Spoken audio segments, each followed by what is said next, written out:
সামনে ভিডিওটা একটু বড় হবে, কিন্তু ধৈর্য ধরে দেখতে পারলে আপনারা উপভোগ করবেন। পরতে পরতে রহস্য একটা চক্র। সরকারের ভিতর সরকার, যারা সরকারের ভিতরে থেকে গোপনে সরকারকে দিক নির্দেশনা দিয়ে যাচ্ছে। এই গ্রুপটা তারা চায় না নির্বাচন হোক, তারা চায় না একটা নির্বাচিত সরকার আসুক, এবং এই কারণেই সরকারে, প্রশাসনে, সেনাবাহিনীতে যারা যারা নির্বাচনের পক্ষে তাদেরকে এরা সরিয়ে দিতে চায়, এবং ঠিক এই কারণেই তারা সরিয়ে দিতে চায় রাষ্ট্রপতি চুপ্পুকে, জেনারেল ওয়াকারুজ্জামানকে। আপনারা দেখেন যে হঠাৎ করে বলা হলো যে রাষ্ট্রপতির ছবি সরিয়ে ফেলো বিভিন্ন মিশন থেকে, একেবারে ফোন করে বলা হলো ইমিডিয়েটলি, এবং কিছু সিনিয়র রাষ্ট্রদূতকে এটার তদারকি করার জন্য দিল যে মেক শিওর করো যে প্রত্যেকটা দূতাবাস যাতে রাষ্ট্রপতির ছবি নামিয়ে ফেলে। এবং এটা রাষ্ট্রপতি চুপ্পুর উপর একটা মনস্তাত্ত্বিক চাপ, কোনো সন্দেহ নেই যে তুমি যাও ভাই, তুমি যাও, তোমার থাকার দরকার নেই, তাই না? এখন প্রশ্ন হচ্ছে যে রাষ্ট্রপতি চুপ্পু চলে গেলে সাংবিধানিক ভিত্তিটা কি হবে, যেখানে অলরেডি বলা হয়েছে যে রাষ্ট্রপতি চুপ্পু চলে গেলে শুধুমাত্র স্পিকার দায়িত্ব পালন করতে পারবে। কিন্তু ওদিকে স্পিকার পদত্যাগ করেছেন এবং তিনি এখনো গ্রেপ্তার হননি।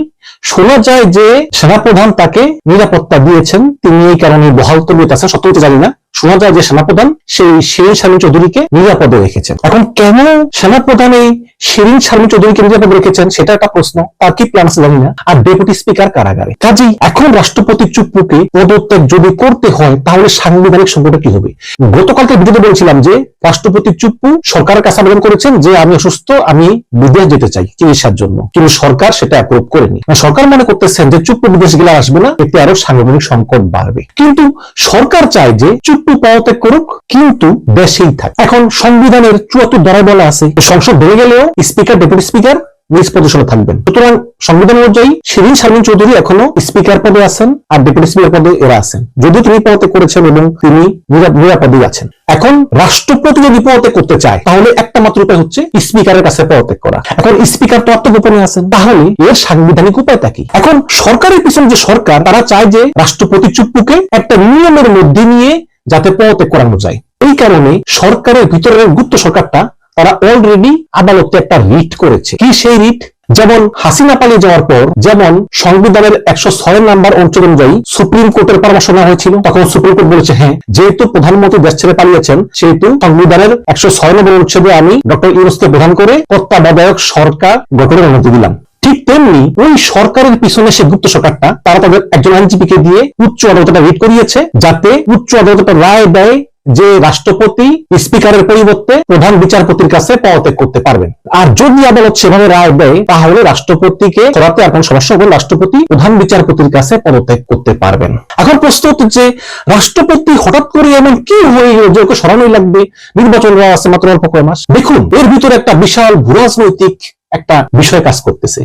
মার্কিন রাষ্ট্রদূত ট্রেসিয়ান জ্যাকবসন তিনি লন্ডনে গেলেন তার সঙ্গে বৈঠক করতে। তিনি দেশে ফিরে এসে জামাতের সঙ্গে বৈঠক করেছেন, নির্বাচন কমিশনের সঙ্গে বৈঠক করেছেন, এনসিপির সঙ্গে বৈঠক করেছেন, সংস্কার কমিশনের সঙ্গে বৈঠক করেছেন, এমনকি প্রধান বিচারপতির সঙ্গে বৈঠক করেছেন। কাজে মার্কিন রাষ্ট্রদূতের এই দৌড়ঝাঁপ এটা কিন্তু নব্য আধিপত্যেরই প্রতিধ্বনি। এই যে রাখাইনে যে মানবিক করিডোর, এই মানবিক করিডোর আমেরিকা চায়, কিন্তু এই মানবিক করিডোরের বিরুদ্ধে সরাসরি অবস্থান নিয়েছে সেনা প্রধান জেনারেল ওয়াকারুজ্জামান।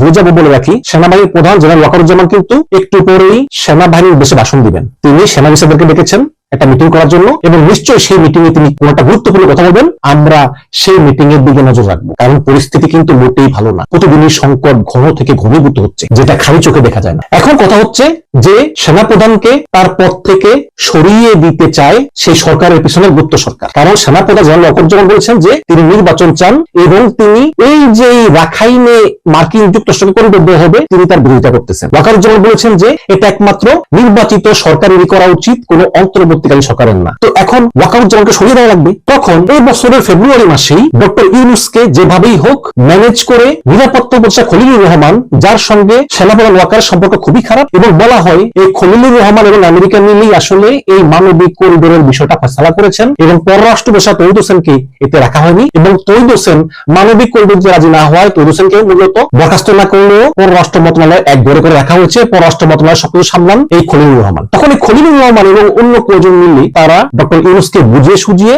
তারা চিন্তা করলেন যে সেনাপ্রধানের পদ থেকে ওয়াকারুজ্জামানকে সরিয়ে আর্ম ফোর্সেস ডিভিশনের principal staff officer lieutenant general Kamrul হাসানকে নতুন সেনাপ্রধান পদে নিয়োগ দিবেন। যদিও এই কামরুল হাসান তিনি হাসিনা পালিয়ে যাওয়ার পর ওয়াকার তাকে প্রমোশন দিয়েছেন। তো এই ঘটনায় ওয়াকার কিন্তু ক্ষুব্ধ হন। পরে সেনাপ্রধান জেনারেল ওয়াকার ক্ষিপ্ত হয়ে আর্ম ফোর্সেস ডিভিশনের প্রিন্সিপাল স্টাফ অফিসারের পদ থেকে এই লেফটেন্যান্ট জেনারেল কামরুল হাসানকে বরখাস্ত করে একটা প্রজ্ঞাপন জারি করেন এবং সেই প্রজ্ঞাপনে সই করার জন্য প্রধান উপদেষ্টা কার্যালয়ে এই প্রজ্ঞাপনটা পাঠান। কিন্তু যেহেতু লেফটেন্যান্ট জেনারেল কামরুল হাসান সরকারের প্রিয় পাত্র, বিশেষ করে নিরাপত্তা উপদেষ্টা খলিলুর রহমানের প্রিয় পাত্র, কাজেই ডক্টর ইউনূস ওই প্রজ্ঞাপনে সাইন করেননি। মানে সেনাপ্রধান চেয়েছিলেন লেফটেন্যান্ট জেনারেল কামরুল হাসানের অপসারণ, এই জন্য তিনি প্রজ্ঞাপন পাঠিয়েছেন প্রধান উপদেষ্টা কার্যালয়ে, কিন্তু ইউনূস তা সাইন করেননি।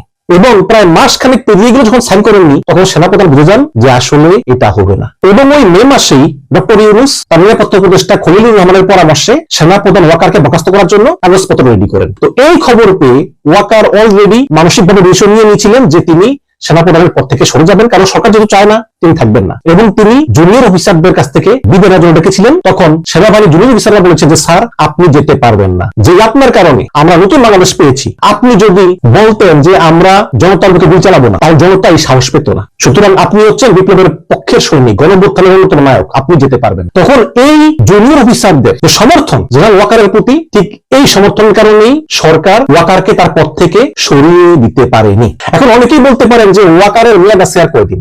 দেখুন, ওয়াকারকে হাসিনা সেনাবাহিনীর প্রধান হিসেবে নিয়োগ করেছেন মার্চ মাসে। হাসিনা পালিয়ে গিয়েছেন এপ্রিল, মে, জুন, জুলাই, আগস্ট। মাত্র 3-4 মাস আগে ওয়াকারকে হাসিনা সেনাপ্রধান নিয়োগ করেছেন। এখন বাংলাদেশের নিয়ম অনুযায়ী সেনাপ্রধান তার বয়স যাই হোক না কেন বা চাকরি জীবনে যতদিনই সার্ভ করেছেন না কেন, সেনাপ্রধান হওয়ার পর তাকে 3 বছর দেওয়া হয় অ্যাটলিস্ট। তো সেই হিসাব করলে সেনাপ্রধান ওয়াকারুজ্জামান অবসরে যাবেন 2027 সালে। 2027, এখনো প্রায় 2-2.5 বছর আছে। কিন্তু যেহেতু সেনাপ্রধান ওয়াকার নির্বাচন চান এবং তিনি সেনাপ্রধান হয়েও কিন্তু একটা অগণতান্ত্রিক সরকারকে সমর্থন করেন না, কাজেই ওই গুপ্ত সরকার এই ওয়াকারকে তার পদ থেকে সরিয়ে দিতে চায়। তারা মার্চে ব্যর্থ হয়েছে, এখন নতুন করে আবার এই অগাস্ট মাসে চেষ্টা করতেছে। সমস্যা আরো একটা আছে, সেটা হচ্ছে যে বাংলাদেশের সংবিধান অনুযায়ী সেনাপ্রধান কিন্তু একজন সশস্ত্র বাহিনীর সর্বাধিনায়ক। সেনাপ্রধান কিন্তু শুধু সেনাবাহিনী না, সেনাবাহিনী, নৌবাহিনী, বিমান বাহিনীর সর্বাধিনায়ক, একে বলা হয় সশস্ত্র বাহিনীর সর্বাধিনায়ক। তো তাকে যদি চাকরি থেকে বাদ দিতে হয় তাহলে প্রধান উপদেষ্টা সাইন লাগে, পাশে কাউন্টার একটা সাইন লাগে রাষ্ট্রপতি চুপ। কিন্তু সরকার শিওর না যে রাষ্ট্রপতি চুপ্পু এই সেনাপ্রধান ওয়াকারুজ্জামানের বরখাস্তের চিঠিতে সাইন করবেন কিনা। আপনি জানেন যে রাষ্ট্রপতি চুপ্পু হচ্ছে হাসিনা আমলের রাষ্ট্রপতি এবং ওয়াকারের সঙ্গে রাষ্ট্রপতি খুব ভালো সম্পর্ক। কাজে এই কারণে সরকার চাচ্ছে যে যদি রাষ্ট্রপতি পদে আমরা চুপ্পুকে সরিয়ে অন্য কাউকে নিয়োগ দিতে পারি তাহলে ওয়াকারকে সরিয়ে দিতে আমাদের সুবিধা হবে। ঠিক এই কারণেই রাষ্ট্রপতি চুপ্পুর উপর মনস্তাত্ত্বিক চাপ প্রয়োগ করা হচ্ছে, যার শেষটা হবে চুপ্পুর পর ওয়াকারকে বিদায়ের মধ্য দিয়ে ওই গুপ্ত সরকারটা, যেটা সরকারের পিছনে গুপ্ত সরকার, তারা একেবারে পূর্ণ ক্ষমতা পেয়ে যাবে। এখন যেমন অনেকগুলো পাওয়ার সেন্টার, বিএনপি, জামাত, সেনাবাহিনী, ইউনূস, তখন একটা পাওয়ার সেন্টার হবে এবং তারা যেভাবে নিয়ন্ত্রণ করতে পারবে এবং বাংলাদেশে কোনো নির্বাচন আর হবে না। এবং এই গ্রুপটা প্রথমে চেয়েছিল যে চুপ্পুকে সরিয়ে দেবো, ওয়াকারকে সরিয়ে দেবো, ইউনূসকে রাখবো, কিন্তু তারা এখন ইউনূসকে সরিয়ে দিতে চায়। কারণ যখন ইউনূসের সঙ্গে তারেক রহমান লন্ডনে বৈঠক হলো এবং সেই বৈঠকে ইউনূস কথা দিয়েছেন যে ফেব্রুয়ারিতে নির্বাচন হবে, তারপর থেকেই সেই গ্রুপটা ইউনূসকেও আর অতটা পরোয়া করতেছে না। তারা মনে করছে যে ইউনূস যদি থাকে থাকুক, গেলে যাক, অথবা থাকলেও রাষ্ট্রপতি বলে থাকুক, কিন্তু ওই গ্রুপটা পুরো বাংলাদেশটা কন্ট্রোল করতে চায়, যার পথে সবচেয়ে বড় বাধা হচ্ছে বিএনপি, সেনাপ্রধান এবং বর্তমানে ইউনূস। কারণ ইউনূস কথা দিয়েছেন যে ফেব্রুয়ারিতে নির্বাচন হবে। সুতরাং এই কারণে একটা সমস্যা চলতেছে। এবং দর্শক, আজকে একটা নতুন খবর পেলাম, সেটা হচ্ছে যে নতুন একটি রাজনৈতিক দল হবে। এই দলটা গোপনে গোপনে বাংলাদেশের সর্বোচ্চ জায়গায় আনাচে কানাচে এদের কার্যক্রম শুরু করেছে গোপনে, এবং খুব শীঘ্রই দলটা আত্মপ্রকাশ করবে এবং এই দলটার প্রধান হবে মিস্টার এল। আমি এখন জানি না যে মিস্টার এল কে, আমি শিওর না মিস্টার এল কি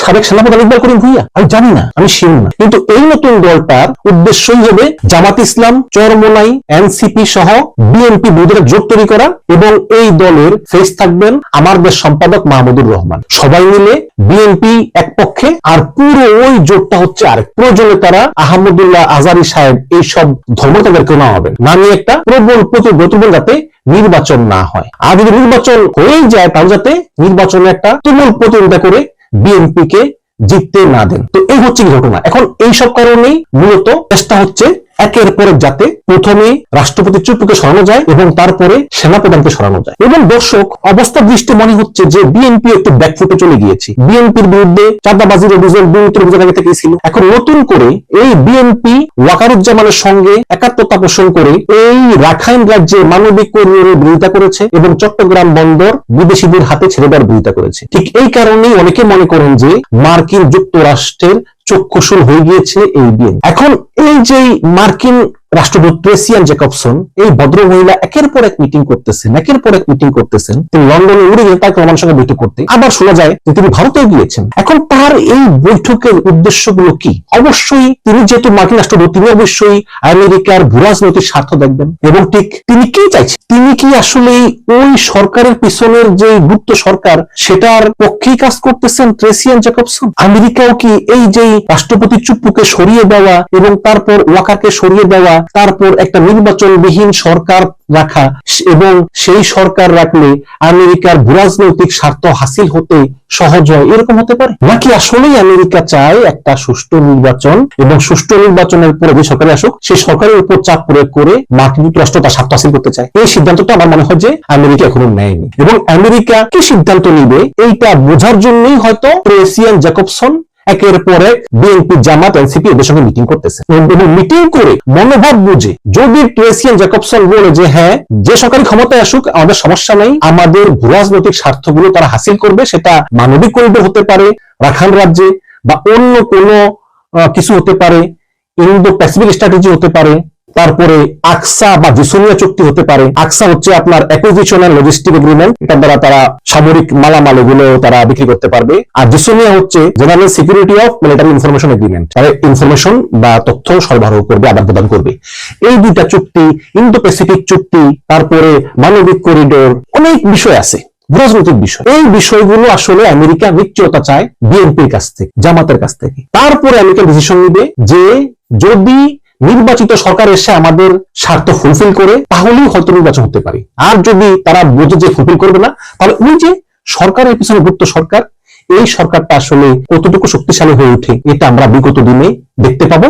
তবে একটা জিনিস আমি বুঝতে পারছি, যে আমেরিকা কিন্তু আসলে খুবই একটা ভাইটাল রোল প্লে করতেছে বাংলাদেশে, এবং তারা বাংলাদেশরা তাদের এবং আমেরিকা বাংলাদেশ তাদের রাজনৈতিক স্বার্থ হাসিল করতে বদ্ধপরিকর। এখন দেখা যাক কি হয়। তবে দর্শক, আমি মনে করি যে নির্বাচনের আগে এই রাষ্ট্রপতি চুপ্পুকে সরানোর সিদ্ধান্ত, এবং যেহেতু রাষ্ট্রপতি চুপ্পুর সই ছাড়া ওয়াকারকে সরানো যাবে না, এই কারণে নতুন রাষ্ট্রপতি আনবে, তারপর সেনাপ্রধান ওয়াকারকে সরাবে, যে সেনাপ্রধানের সমর্থনে আছে অনেক সেনাবাহিনীর অফিসাররা, তখন বাধ্য হয়ে হয়তো সেনাবাহিনী একটা কু করে ফেলতে পারে। এখন প্রশ্ন হচ্ছে যে যদি সেনাবাহিনী কু করে ফেলে, তাহলে ওয়াকার কি তার পার্ট হবেন? আমি যতটুকু জানি যে 5ই আগস্ট হাসিনা পালিয়ে যাওয়ার পরও কিন্তু ওয়াকারকে সবাই বলেছিল সেনাবাহিনী যে স্যার আপনি ক্ষমতা নিয়ে নেন, কিন্তু ওয়াকার রাজি হয়নি। কাজেই যদি ওই সরকারের পিছনে গুপ্ত সরকার তারা শক্তিশালী হতে হতে হতে হতে এমন শক্তিশালী হয়ে যায় যে এটা সেনাবাহিনীর মান সম্মানে আঘাত হানে, অস্তিত্ব হুমকি হয়ে ওঠে, তখন সেনা অফিসাররা হয়তো ওয়াকারকে বলতে পারেন যে স্যার আপনি ক্ষমতা নিয়ে নেন। তো ওয়াকারের পক্ষে ক্ষমতা নেওয়া অত্যন্ত সহজ, কারণ এই সরকার খুবই দুর্বল সরকার। কিন্তু আমি যতটুকু জানি যে ওয়াকার ক্ষমতা নিবে না,